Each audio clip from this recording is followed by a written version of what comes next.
جمهورية الصوماليلاند waxaana maraka ah intii halkan fadhida oo ka soo kala jeeda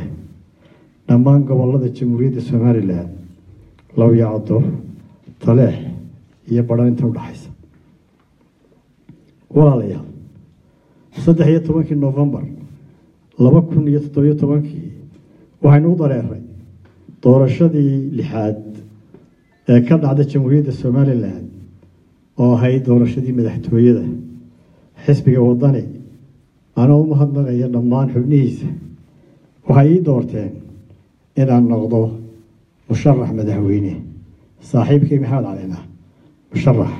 مدحويني كويكين بلسه وهذا عضي دور الشضن استومرين نصق ماسق يكشف الشو عن حد لهاي ku gadaanayd dhammaan doorashadii inoo qabsoontay sidii aan shalayto faahfaahiyey waxaan taageerayaasha xisbiga wadani lagula kacay tacaddi iyo xadgudubyo aad u badan oo aanu soo bandhignay waxaa ilaa hadda xabsiga ku jira dadkii doorashada loo xidhay waxaa dhakhtarka jiifa dhaawacii xabaduhu ku dhaawaceen magaalooyinka Burco iyo Hargeysa waxaynu ku weynay nafa badan oo maanta aynu weynay iyagana Ilaahay ha u naxariisto waxaan aad uga xumahay kutubashada sharciga ee aan xadka lahayn adeegsiga hantiga ummadda ee aan loo aabayeelin caburinta iyo agajuglaynta lagu hayo muwaadiniinta iyadoo loo adeegsanayo xoogga ciidamada kala duwan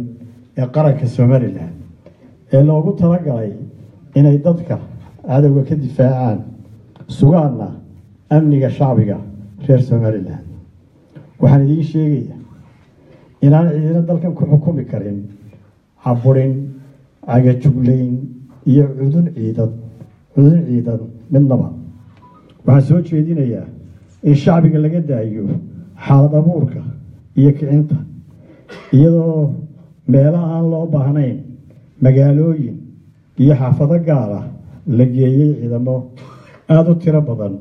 oo wax yeeli kara ammaanka qaranka waxaan soo jeedinayaa xukuumadda inay sii dayso madaxda iyo taageerayaasha xisbiga wadani ee ilaa imika u xidhan waxaan kaloo soo jeedinayaa inay magdhow siiso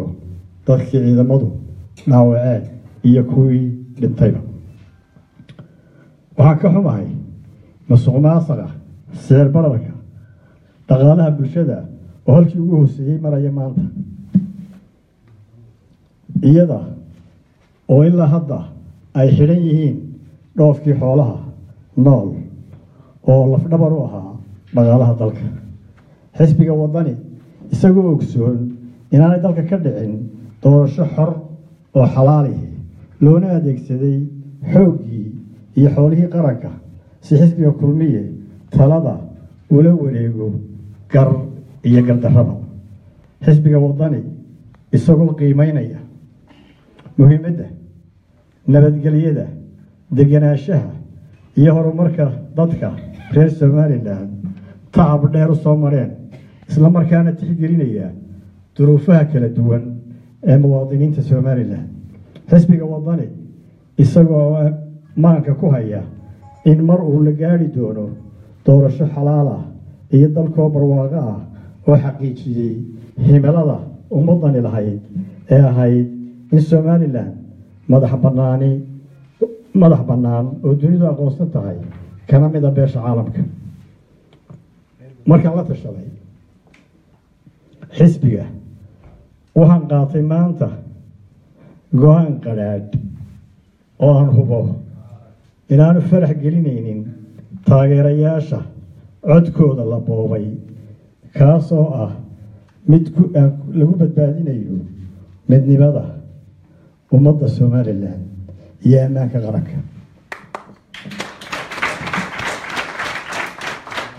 وما أنت ناسولين مصبح وما أنت ناسولين كل مياه waxaan u tanaasulay nabadda wadajirka iyo midnimada ummadda Somaliland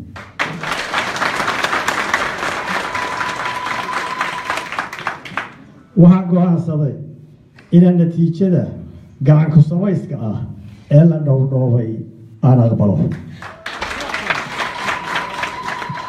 sidii hore u yidhi madaxweyne daahir riyaale gacantayda Somaliland ku burburi mayso aniguna waxaan leeyahay dalkayga damacayga u burburin maayo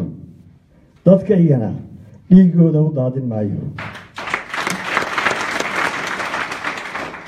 waxaase ka baqayaa inay gacanta kulmiye ku burburto walaalayaal waxaan rumaa inay rumoobi doonto rajada shacabka ee halganka kala duwan wakhtiga dheer loo soo maray walaalayaal inagoo ogsoon kulmiye in dadkii qaybiyey iyo duruufaha badan ee qalafsan ee aan soo sheegay waxaan mar labaad kula dardaarmayaa shacbiga Somaliland isku duubnaada dadkaygow oo adkaysta waayaha adag ee aynu gallay waxaan ugu baaqayaa taageerayaasha xisbiga wadani meel kastoo joogaan inaanay u dhegan nuglaanin xaalad abuurka xisbiga kulmiye ka wado dhammaan deegaanada jamhuuriyadda Somaliland waxaan ugu baaqayaa inaynu ka fogaano banaanbax iyo iskiroomaad ciidamada madaxweynaha cusub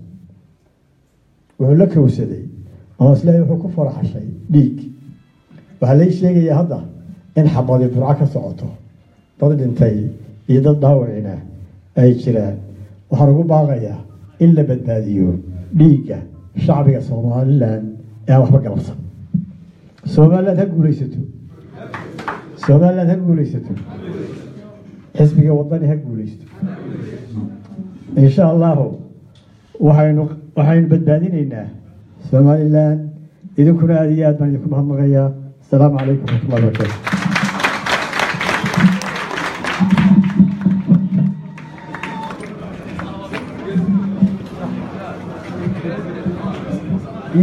إير مسؤول